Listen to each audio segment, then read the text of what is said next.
স্বাগত ডিবিসির নির্বাচিত সংবাদে। নির্বাচনের কথা বললেই সমালোচনা হয় বিএনপির, তবে ভোট না হলে জনগণের প্রতিনিধিত্ব কে করবে এ প্রশ্ন রেখেছেন বিএনপি মহাসচিব মির্জা ফখরুল ইসলাম আলমগীর।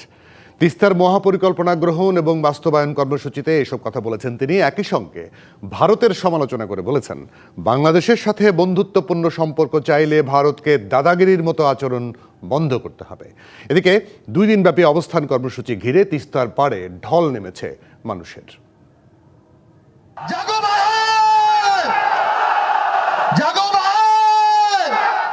জাগো বাহে তিস্তা বাঁচাই স্লোগানে স্লোগানে মুখর উত্তরাঞ্চল। খণ্ড খণ্ড মিছিলের স্রোত মিশেছে নাব্য হারিয়ে তিস্তার বুকে জেগে ওঠা ধুধু বালুচরে।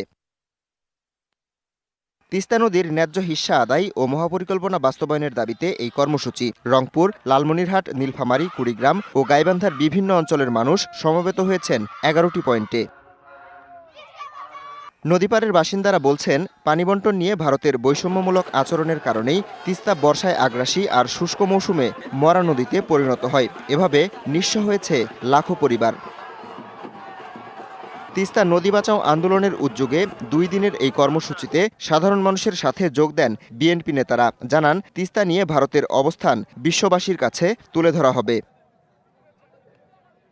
দুপুরের পর তিস্তা রেল সেতু পয়েন্টে সমাবেশে যোগ দিয়ে তিস্তা ইস্যুতে ভারতের সমালোচনা করেন দলের মহাসচিব মির্জা ফখরুল ইসলাম আলমগীর। এ সময় অন্তর্বর্তী সরকারকে পানির ন্যায্য হিস্যা নিয়ে ভারতের সাথে কথা বলতে আহ্বান জানান তিনি।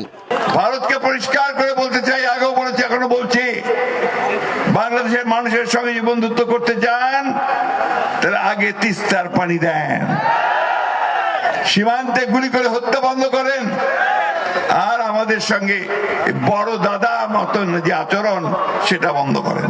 বিএনপি মহাসচিব তার বক্তব্যে বলেন, নির্বাচন দিলে দেশের অস্থিতিশীল পরিস্থিতি আর থাকবে না। অন্তর্বর্তীকালীন সরকার খুব তাড়াতাড়ি নির্বাচনটা দিয়ে জনগণের সরকারের হাতে ক্ষমতা দেন। নির্বাচন দিলে দেশটাতে যে অশান্তি সৃষ্টি হয়েছে সে অশান্তি হবে না, শান্তি আসবে, একটা স্থিতিশীলতা আসবে। 2 দিনের অবস্থান কর্মসূচিতে রয়েছে বিভিন্ন ধরনের খেলা, ভাওয়াইয়া গান, নাটক সহ বিভিন্ন সাংস্কৃতিক অনুষ্ঠান। DBC news desk. তিস্তা বাঁচাও আন্দোলন নিয়ে আরো কথা বলবো। আমাদের সঙ্গে সরাসরি যুক্ত হচ্ছেন সিনিয়র রিপোর্টার মাজেদ মাসুদ। মাজেদ মাসুদ, আপনি নিশ্চয়ই আমাকে শুনতে পাচ্ছেন। আন্দোলনে অসংখ্য মানুষের অংশগ্রহণ, বিএনপি মহাসচিব সহ অনেকেই ছিলেন, কিন্তু মোদ্দা কথা হচ্ছে এই যে আন্দোলন করে আসলে একটা বিদেশি শক্তির কাছ থেকে পানি কতটুকু পাওয়া যাবে সেটি নিয়ে কোনো রকম ধারণা আছে কিনা? কারণ এই তো সরকারের সঙ্গে সরকারের কথা বলার কথা, এটা কতটুকু চাপ সৃষ্টি করতে পারবে বলে মনে হয়? যারা আয়োজক তারা কি বলছেন?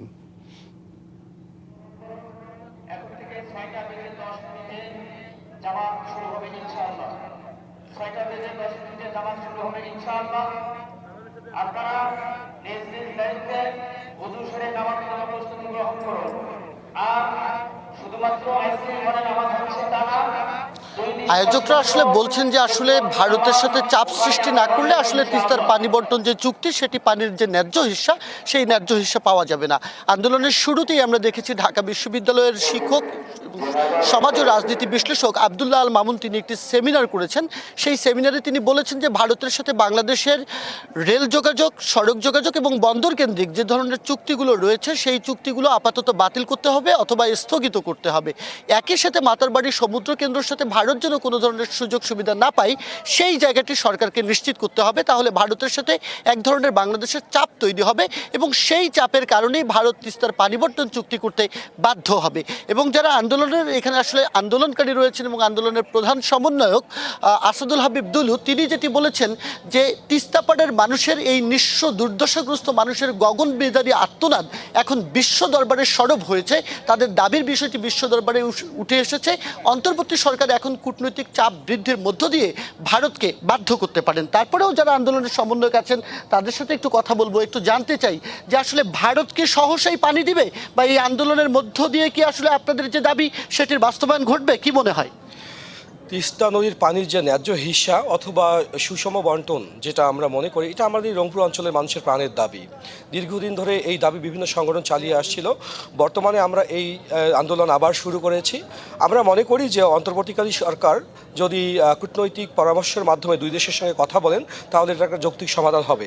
পরবর্তীতে যদি সমাধান বর্তমানে না হয়, পরবর্তীতে কোনো রাজনৈতিক যখন দল সরকার গঠন করবে, তাদের কাছে আমাদের জোর দাবি থাকবে যে দাবি আমাদের ছিল তিস্তার ন্যায্য হিস্সা এবং আমাদের যে পরিকল্পনা রয়েছে সেটা বাস্তবায়ন করার জন্য। আমরা বিশ্বাস করি। আপনার কাছে কি মনে হয় যে আসলে যে দাবি জানাচ্ছেন সেটি বাস্তবায়ন হবে? আমরা আসলে আশা করতেছি যে আমরা যেহেতু আমাদের দাবির প্রেক্ষিতে রাজপথে নেমে এসেছি, আমাদের দাবিগুলো সোচ্চারভাবে আমরা মানুষের কাছে উদ্বুদ্ধ করতে পেরেছি, দেশ এবং আন্তর্জাতিক গণমাধ্যমের কাছে আমাদের দুঃখ দুর্দশাগুলোর কথা তুলে ধরতে পারছি। সেক্ষেত্রে আমি মনে করি যে আপনাদের সহযোগিতায় এবং আমাদের এই অঞ্চলের মানুষের যে দুঃখ দুর্দশাগুলো আপনারা তুলে ধরবেন, জাতীয় এবং আন্তর্জাতিকভাবে এই জিনিসগুলো প্রচারিত হলে আমি মনে করি যে আমাদের পার্শ্ববর্তী দেশ যে ইন্ডিয়া যে আমাদের প্রতি যে বৈষম্যর শিকার আমরা পানির ক্ষেত্রে হই, আমার মনে হয় যে তারা আমাদের এই দুঃখ দুর্দশাগুলো যদি দেখতে পারে, যদি তখন আপনি যেটা বলছেন আন্দোলনের মধ্য দিয়ে দাবি আদায় করবেন, একটু আপনার কাছে জানতে চাই, অনেক আন্দোলন তো গেল 50 বছরে হয়েছে, শেষ পর্যন্ত এই আন্দোলনে মানুষজন থাকবে তো? কি মনে হয়? আপনারা তো বলছেন দাবি পূরণ না হওয়া পর্যন্ত আন্দোলন চলতেই থাকবে। বিসমিল্লাহির রহমানির রহিম। এই আন্দোলন আমাদের ন্যায্য আন্দোলন। আমাদের এই উত্তরের মামাটি মানুষের নেতা অধ্যক্ষ আসাদুল হক দুলু ভাইয়ের নেতৃত্বে যে আন্দোলনটি আবার নতুন করে শুরু হয়েছে, আমরা যারা এই নদী পাড়ের মানুষ, নদী ভাঙ্গে কবলিত মানুষ এবং এই মানুষ 2 দিনব্যাপী যে আন্দোলন শরিক হয়েছে, তাদের নিজ গরজে এবং তাদের নিজ ইচ্ছায় এবং তাদের যে নিষ্পীড়িত মানুষ তাদের নিজ ইচ্ছায় থাকবে বলে আমরা আশা করি। অনেক ধন্যবাদ জুয়েল। আসলে যারা সমন্বয়কারী রয়েছেন তারা কিন্তু একটি কথাই বলছেন যে দাবি আদায়ের তাদের একটি অনুষঙ্গ, একটি উৎস, সেটি হচ্ছে আন্দোলন। তারা যেটি মনে করেন যে 240 বছর বয়সী এই তিস্তা নদী একদিকে পরিকল্পিতভাবে বিগত সরকারগুলো তারা আসলে শাসন করেনি, অন্যদিকে যদি বলা হয় তাহলে ভারতও কিন্তু 2004 সাল থেকে একতরফা পানি প্রত্যাহারের মধ্য দিয়ে এই তিস্তাকে কিন্তু উত্তরাঞ্চলকে মরুকরণের দিকে ঠেলে দিয়েছে। সেদিক থেকে তারা তাদের দাবি দুটো, একদিকে পানি বন্টন চুক্তি চান, অর্থাৎ ভারত এবং বাংলাদেশের মধ্যে তিস্তার যে আন্তর্দেশীয় নদী হিসাবে তিস্তার পানির যে ন্যায্য হিস্সা, সেই ন্যায্য হিস্সা চান, এবং অন্তর্বর্তী সরকারকে তারা তাগাদা দিচ্ছেন যে মেগা প্রকল্প বাস্তবায়নের জন্য অন্তর্বর্তী সরকারই যেন সেটি উদ্বোধন করে যায়, অন্যথায় তারা এই আন্দোলন চালিয়ে যাবেন যতক্ষণ না পর্যন্ত তাদের দাবি পূরণ হবেন। তো আসলে আন্দোলন চলছে, আজ রাতেও এখানে আন্দোলনকারীরা থাকবেন, আগামীকালও এটি রয়েছে। অবশ্যই সময় সময় আপনার কাছ থেকে আরো আপডেট নিব, আরো কথা জানবো, আরো আন্দোলনের কথা জানবো। মাজেদ মাসুদ, অনেক ধন্যবাদ, কৃতজ্ঞতা, সময় দিয়েছেন আপনি আমাদেরকে। শেখ হাসিনার প্রত্যর্পণ প্রসঙ্গে আমাদের সঙ্গে আরও কথা বলার জন্য যুক্ত হচ্ছেন কলকাতার প্রতিনিধি বিশ্বনাথ দাস। বিশ্বনাথ, নিশ্চয়ই আপনি আমাকে শুনতে পাচ্ছেন। বিশ্বনাথ, আপনার কাছ থেকে একটু জানতে চাওয়া, কারণ আমরা বলছি বন্দি প্রত্যর্পণ আইন অনুযায়ী তার কাছে আমরা চাচ্ছি তাকে, কিন্তু শেখ হাসিনা তো বন্দি নন, সেটিও কি একটি বাধা হতে পারে কিনা, আপনার কি মত? দেখুন, পররাষ্ট্র যারা বিশেষজ্ঞ রয়েছেন ভারতে, তাদের সঙ্গে কথা বলে যেটা জানা যাচ্ছে, বা আপনি বা আমি বা সকলেই জানেন, শেখ হাসিনা যখন বাংলাদেশে ছেড়ে ভারতবর্ষে এসেছিলেন আশ্রিতা হিসাবে, তাকে আশ্রয় দেওয়া হয়েছিল, সেই মুহূর্তে কিন্তু শেখ হাসিনার বিরুদ্ধে কোনো রকম অভিযোগ বা মামলা কিন্তু বাংলাদেশে ছিল না। পরবর্তী সময়ে একাধিক মামলা বা তার বিরুদ্ধে অভিযোগ আসে। আমরা দেখেছি কিছুদিন আগেও ভারতবর্ষে পুরনো একটি ঘটনা, অর্থাৎ বাংলাদেশে আর্থিক তছরুপি মামলায় পিকে হালদারকে কিন্তু ভারতবর্ষে গ্রেফতার করা হয়েছিল। সেই জায়গা থেকেও কিন্তু পিকে হালদারের ক্ষেত্রে ভারতের যে আইন, সেই জায়গায় কিন্তু তাকে জামিন বা জেল থেকে কিন্তু ছেড়ে দেওয়া হয়েছে। হাসিনার ক্ষেত্রেও কিন্তু ভারত সরকারের যে নীতি বা যে আইন, তাতে কিন্তু নির্দিষ্টভাবে বলা আছে বন্দি প্রত্যর্পণ, অর্থাৎ ভারত ও বাংলাদেশের মধ্যে বন্দি প্রত্যর্পণ যে চুক্তি রয়েছে, তাতে কিন্তু বন্দীদের ক্ষেত্রে নির্দিষ্টভাবে অভিযোগ পেলেই কিন্তু ভারত তাতে বিচার করবে। কিন্তু হাসিনার ক্ষেত্রে কিন্তু সে ধরনের কোন রকম তথ্য বা প্রমাণ এখনো পর্যন্ত ভারত সরকারের কাছে এসে পৌঁছায়।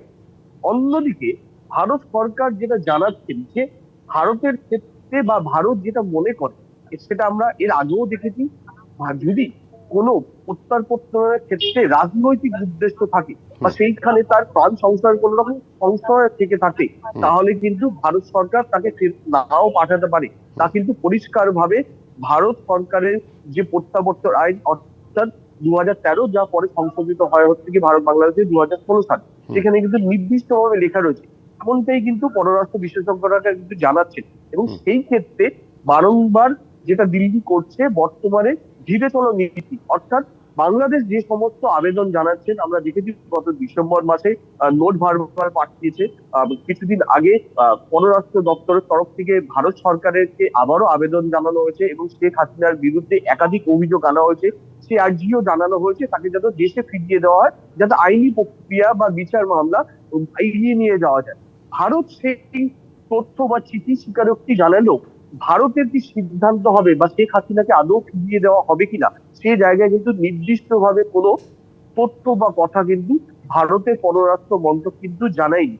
গোটা বিষয়টি নিয়েই তারা কিন্তু মুখে কুল পিটেছে এবং তারা জানিয়েছে আগামী দিনে কি হয় সেটা দেখেই তারা সিদ্ধান্ত নেবে। আইনি প্রক্রিয়ার যে জট রয়েছে তা বিবেচনা করেই কিন্তু সিদ্ধান্ত নেওয়া হবে।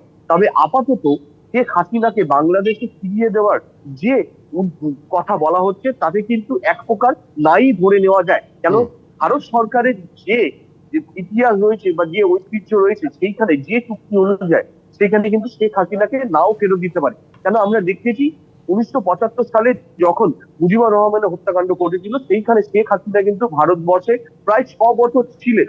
তারপরে যখন পরিস্থিতি স্বাভাবিক হয় তখন কিন্তু তিনি দেশ থেকে ফিরে যান। এবং এক্ষেত্রেও কিন্তু এই ধরনের একখানা আশঙ্কা কিন্তু থেকেই যাচ্ছে। যতক্ষণ না বাংলাদেশে পরিস্থিতি একেবারে স্বাভাবিক হচ্ছে সেই ক্ষেত্রে কিন্তু শেখ হাসিনাকে ফিরিয়ে দেওয়া বা শেখ হাসিনা নিজে যাওয়া তা কিন্তু ভারত সরকার করবেন না, এমনটাই মনে করা হচ্ছে। জি বিশ্বনাথ, অনেক ধন্যবাদ, কৃতজ্ঞতা, আপনি আমাদেরকে সময় দিয়েছেন। বৈষম্য বিরোধী ছাত্র আন্দোলনের শিক্ষার্থীরা নতুন ছাত্র সংগঠন তৈরি করতে যাচ্ছেন। শুধু বৈষম্য বিরোধীরাই নন, দলমত নির্বিশেষে সব শিক্ষার্থী এই সংগঠনের সদস্য হতে পারবেন। নতুন এই ছাত্র সংগঠন কোনো দলের লেজুর বৃত্তি করবে না বলে জানিয়েছেন ছাত্রনেতারা। গণতান্ত্রিকভাবে এই সংগঠনের নেতৃত্ব তৈরি হবে বলেও জানিয়েছেন তারা। আজ এবং আগামীকাল এই সংগঠনের সদস্য সংগ্রহ এবং জরিপ করা হবে। অভ্যুত্থানে অংশ নেয়া ছাত্র সমাজ এই নতুন ধারার ছাত্র রাজনীতির সবচেয়ে গুরুত্বপূর্ণ একটা অংশ। ছাত্র সমাজের নতুন রাজনীতিকে গড়ে তোলার লক্ষ্যে আমাদের সুনির্দিষ্ট এবং সুপরিকল্পিত প্রস্তাবনার প্রয়োজনীয়তা খুবই জরুরি। ফ্যাসিবাদকালীন সকল শিক্ষা পরিসরে পরিকল্পিতভাবে যে রাজনৈতিক ডিসএম্পাওয়ারমেন্ট করা হয়েছে এবং গণতান্ত্রিক ব্যবস্থার শিক্ষার্থী সংসদ কাঠামোকে অকার্যকর রাখা হয়েছে, নতুন রাজনীতিতে শিক্ষা প্রতিষ্ঠানগুলোতে শিক্ষার্থী সংসদ কাঠামো পুনর্বহালের সর্বোচ্চ গুরুত্ব আরোপ করা হবে। রাজস্ব বাড়াতে সারা দেশকে করের আওতায় আনতে জেলা প্রশাসকদের নির্দেশ দিয়েছেন অর্থ উপদেষ্টা। এদিকে খাদ্য উপদেষ্টা জানিয়েছেন রমজানে 30 টাকা দরে 50 লাখ পরিবারকে দেয়া হবে 15 কেজি করে চাল। এই কার্যক্রম নিবিড়ভাবে তদারকি করতে ডিসিদের নির্দেশনা দেন তিনি। আর মুক্তিযুদ্ধ বিষয়ক উপদেষ্টা জানিয়েছেন জুলাই অভ্যুত্থানে হতাহতরা পাচ্ছেন জুলাই শহীদ এবং যোদ্ধার স্বীকৃতি। এককালীন 30 লাখ সহ মাসিক ভাতা পাবেন 20,000 টাকা পর্যন্ত। 3 দিনব্যাপী সম্মেলনের দ্বিতীয় দিনে রাজধানীর উসমানী স্মৃতি মিলনায়তনে জেলা প্রশাসকদের সাথে ধারাবাহিকভাবে বৈঠক করেন উপদেষ্টারা। ব্যবসা এবং পেশাজীবীদের ট্যাক্স দেয় উদ্বুদ্ধ করতে জেলা প্রশাসকদের নির্দেশনা দেন অর্থ উপদেষ্টা। আমাদের এমপ্লয়মেন্টটা বাড়াতে হবে এবং লোকাল লেভেল এমপ্লয়মেন্টটা জেনারেট করা একটু সহজ। বড় বড় মেগা প্রজেক্টটাতে বড় বড় যন্ত্রপাতি আনবেন, ইনফ্রাস্ট্রাকচার হবে, ক্যাপিটাল ফরমেশন হবে, কিন্তু আউটপুটটা আসতে 10-15 বছর লাগবে, যেটাকে আমরা জেস্টেশন গ্যাপ বলি। আমরা এখন এডিপিতে আপনি দেখবেন আমরা যেগুলো যে লোকাল বেজ, লোকাল নিড, এগুলো করলে সুবিধা কি আমার ইনফ্রাস্ট্রাকচার ডেভেলপ হবে এবং এমপ্লয়মেন্ট জেনারেশন হবে। এছাড়া রমজানে সুলভ মূল্যে চাল বিতরণে সরকারি কর্মসূচি নিবিড়ভাবে তদারকি করতে জেলা প্রশাসকদের তৎপর হওয়ার পরামর্শ দেওয়া হয়। 122টা কেন্দ্র আছে, 70টা ট্রাক আছে, টিসিবি ট্রাক ছাড়াও আছে, এগুলির মাধ্যমে চাল যাচ্ছে, আটা যাচ্ছে। তো এইগুলি যাবে রোজার মাসে। এটাকে আরও জোরদার করার জন্য সকল ক্ষেত্রে খাদ্য বিভাগে তদারকি থাকবে এবং আমাদের ম্যাজিস্ট্রেটরা থাকবে আর আমাদের মন্ত্রণালয় থেকে তদারকি থাকবে। খাদ্য উপদেষ্টা জানান গ্রহণযোগ্য জাতীয় নির্বাচন আয়োজনে জেলা প্রশাসকদের যথাযথ ভূমিকা নিশ্চিত করবে অন্তর্বর্তী সরকার। তাদেরকে যেভাবে আপনারা ইউজ করতে চান সেভাবে ইউজ হবে আমি আশা করব। আমি নিজে তত্ত্বাবধায়ক সরকার এবং অন্তর্বর্তীকালীন সরকারের একটা অংশ, সেই হিসেবে আমি মনে করি তাদেরকে ভালো কাজে আমরা ব্যবহার করবো, ভালো ফল পাবো। নৌ পরিবহন উপদেষ্টা বলেন আগে যত নির্বাচন হয়েছে তার মধ্যে সবচেয়ে ভালো হবে এবারের নির্বাচন। আমরা যখন নির্বাচন করি তখন তো ওই প্রেক্ষাপট ছিল না, তো অল দ্য ডিসিস অফ ওয়ার্ক, এবং আমি যা চোখে দেখেছি ভেরি নিরপেক্ষ হার্ড ওয়ার্ক। বাকিটা যেটা আছে ডেপুটি কমিশনার এখন যারা আছেন তারা ডেফিনেটলি গত কথা মনে রেখেছেন, অত তাড়াতাড়ি ভুলে যাওয়ার কথা নয়, এবং এটা আমি মনে করি নির্বাচন কমিশনার যারা এখন আছেন they will take care of it. এদিকে মুক্তিযুদ্ধ বিষয়ক উপদেষ্টা জানালেন, জুলাই গণ অভ্যুত্থানে হতাহতরা পাচ্ছেন জুলাই শহীদ ও যোদ্ধার স্বীকৃতি। জুলাই অভ্যুত্থানে যারা শহীদ হয়েছেন তারা জুলাই শহীদ নামে খ্যাত হবেন এবং এই নিরিখে তারা সনদ পাবেন, পরিচয়পত্রও পাবেন তাদের পরিবারগুলো, এবং জুলাই অভ্যুত্থানে যারা আহত হয়েছেন তারা জুলাই যোদ্ধা নামে খ্যাত হবেন এবং তারা এই নিরিখে পরিচয়পত্রও পাবেন এবং অন্যান্য যে সরকারি সুবিধাদি পাবেন, আজীবন চিকিৎসা সুবিধা পাবেন, তারপর তারা ভাতাও পাবেন। গ্রীষ্মে লোডশেডিং এর ক্ষেত্রে কোনো বৈষম্য না রাখতে জেলা প্রশাসকদের নির্দেশনা দেওয়ার কথা জানান বিদ্যুৎ ও জ্বালানি উপদেষ্টা। তাহলে আমরা আশা করি যে রোজার মাসে মানে বিদ্যুতের চাহিদা এবং সরবরাহের মধ্যে একটা ভালো আমরা দেখতে পাবো এবং আসন্ন গ্রীষ্মকাল। জেলা প্রশাসকদের প্রস্তাবনা বাস্তবায়নে সরকার আন্তরিকভাবে কাজ করবে বলেও জানান উপদেষ্টারা। তাহলে কিন্তু আমরা 2 থেকে 3 হাজার মেগাওয়াট বিদ্যুৎ। Bijan Kumar Das, DVC news, Dhaka. আর একটু জানবো জেলা প্রশাসকদের সম্মেলন নিয়ে। আমাদের সঙ্গে সরাসরি যুক্ত হয়েছেন সিনিয়র রিপোর্টার বিজন কুমার দাস। বিজন কুমার দাস, আপনি নিশ্চয়ই আমাকে শুনতে পাচ্ছেন। একটু আপনার কাছ থেকে জানতে চাওয়া নিয়ে, আমরা তো উপদেষ্টাদের নানা ধরনের নির্দেশনা শুনলাম, জেলা প্রশাসকরা কি বলেছেন, তাদের দাবি কি, এগুলো প্রসঙ্গে কিছু জানতে পেরেছেন কি? যদিও আপনাদের ভিতরে থাকার কোনো সুযোগ নেই, তারপরেও।